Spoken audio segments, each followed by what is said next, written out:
Hello, hello, hello. How are you? Thank you so much for tuning in on my episode of Band Together Leadership Seminars. My name is Paul Everts. I'm the founder and CEO. I just like to say that because it sounds so good. Of Band Together Leadership Seminars. I believe this is like episode 10-ish. I'm wearing a hat in honor of our son. I usually don't wear hats, especially inside. My students know that. You don't wear hats inside, man. But I'm making an exception. Here's my exception. Our son's coming home. He was on the USS Sterett, moved to the USS Nimitz, and now he's coming home. So I'm really happy. So again, PJ, we love you. We look forward to having you come home on Wednesday. Going to be in San Diego with your beautiful wife, Ashley, and your cute son, our grandson, JP.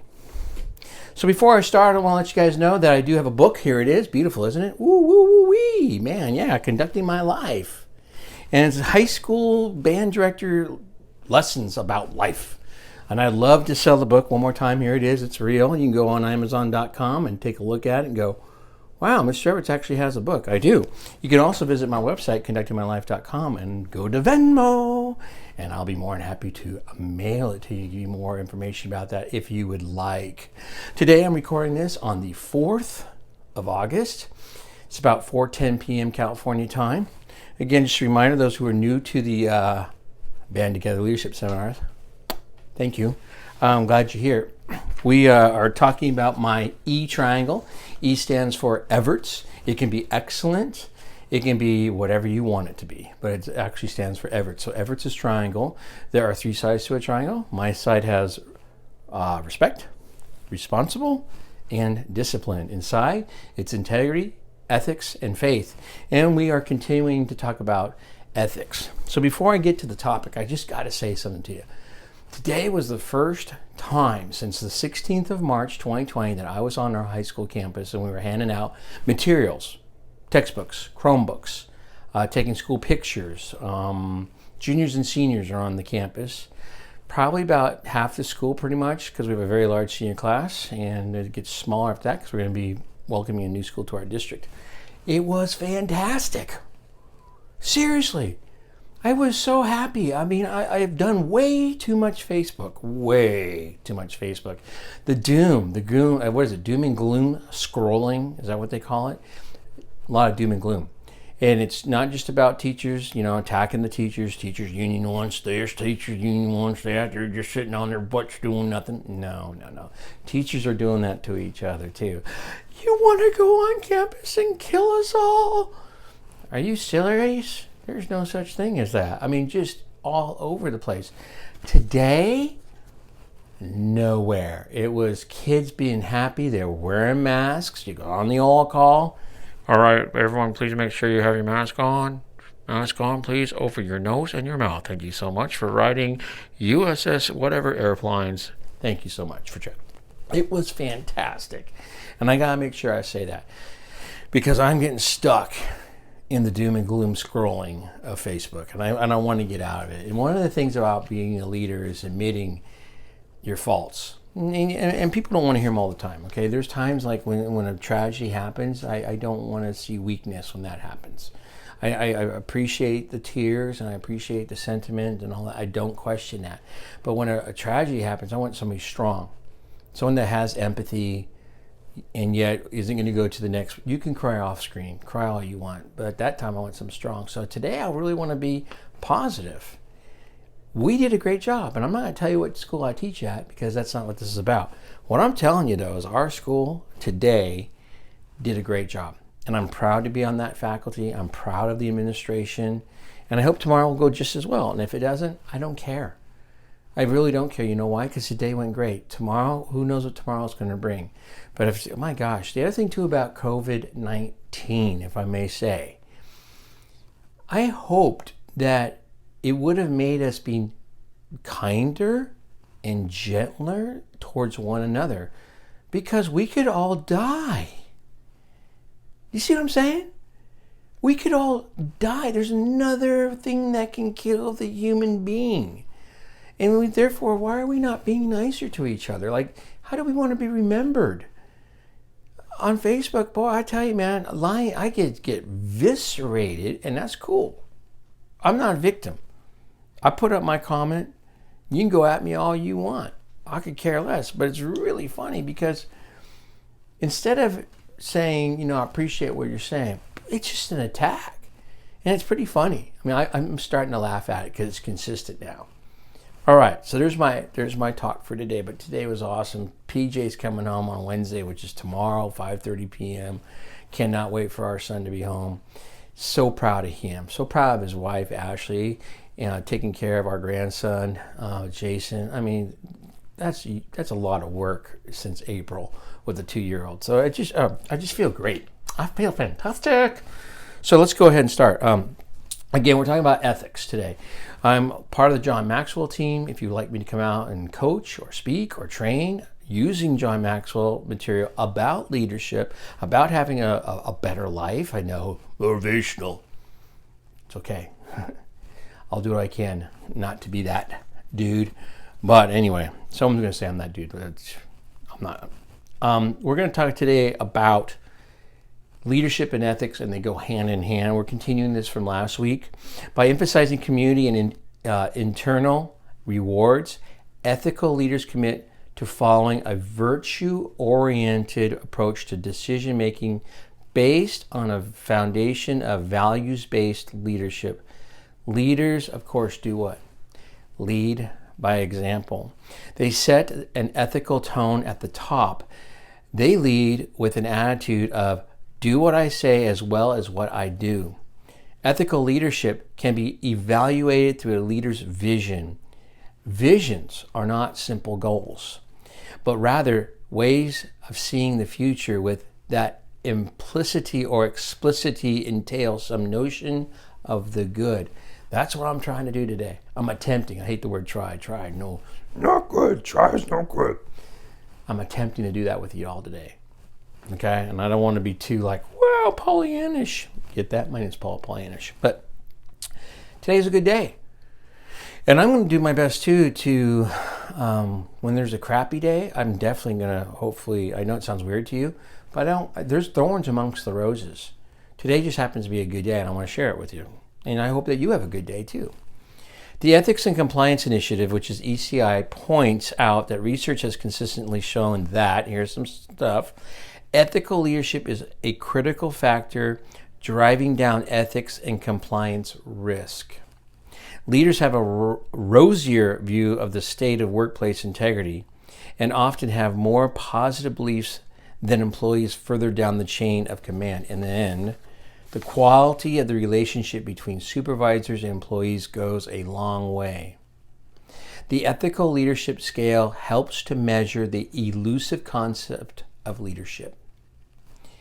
It includes several behavioral characteristics in ethical leaders, and I'm not going to read all of them because you got to see these eyes. You got to see these eyes. All right, I'll give you a couple. Talk about the importance of workplace integrity and doing the right thing.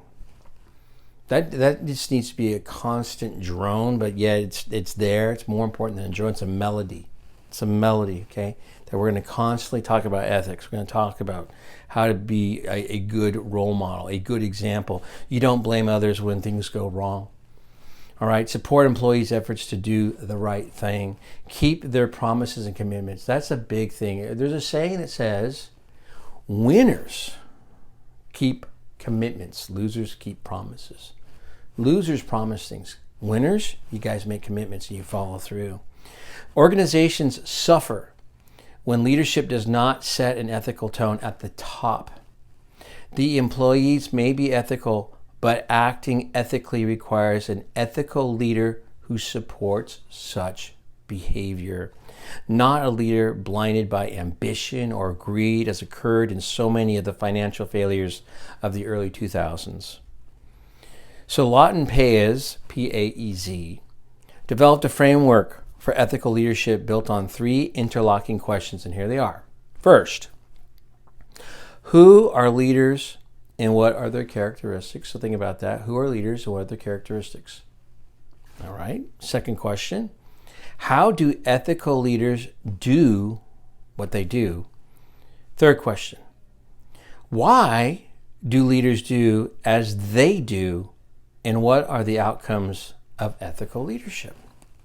For example, auditors need to be virtuous and exhibit the characteristics of honesty, integrity, objectivity, and professional skepticism. These traits are also essential in auditors' relations with clients because they enable professional judgment and ethical decision-making in client relationships. They also facilitate the kind of probing audits and targeted inquiries of management that should be conducted selflessly and in public interest, not that of the client or self-interest. So what's missing in the United States right now is ethical leadership. In fact, it is not even on the radar of most of our leaders.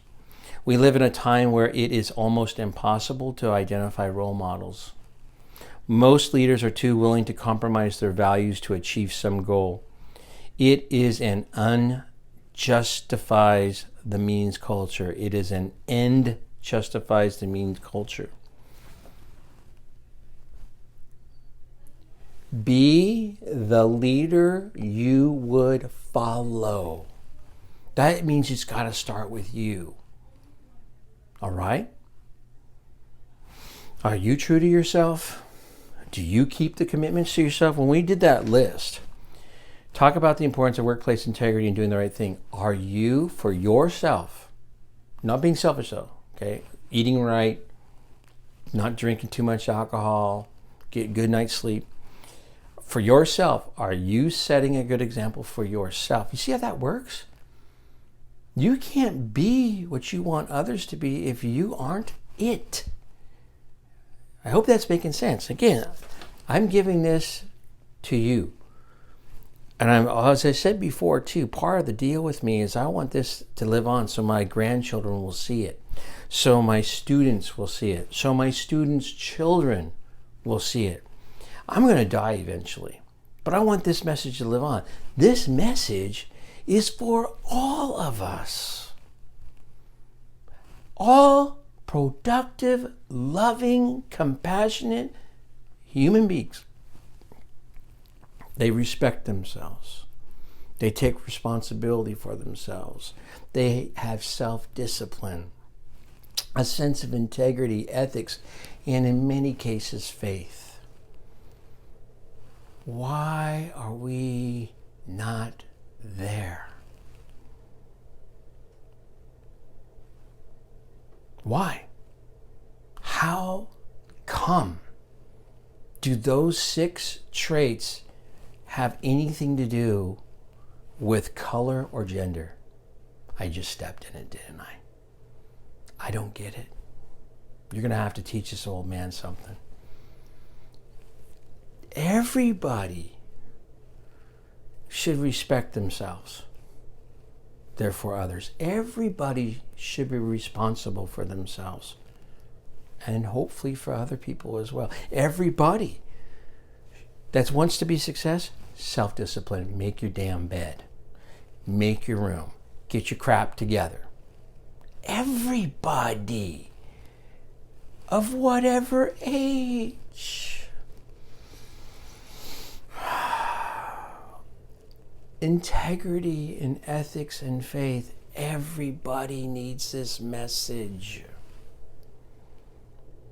So today was a good day, and I'm glad I shared it with you.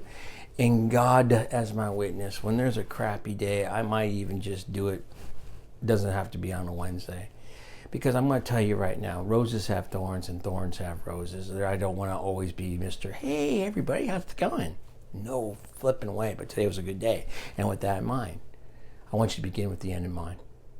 Would you please take ownership of your choices? How do you want us to remember you at your funeral? What eulogies do you want to be said about you? You do have some control over that. Also, seek first to understand, then be understood. First, seek to understand, then be understood. Right? And then finally, of course, people don't care how much you know until they know how much you care. And I care about you very much. That's why I do these videos. And with that in mind, it costs Diana and I $100 a month to have a website and to have a podcast. we're doing all we can to avoid going to the government for help. And therefore, I'm doing the best I can. If you're interested in helping us keep this $100 a month alive project going, go to our website, conductingmylife.com. Search for the curriculum. Go slide down. There's Venmo. I just got a donation last week, contribution. That was so cool. Thank you, Fred. And I'm touched by that. And I'm going to say it 2 more times. I'm doing the best I can.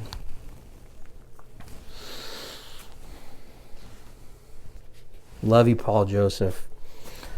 And everybody, I want you to be able to say, I am doing the best I can. Thanks, everybody. Have a good day.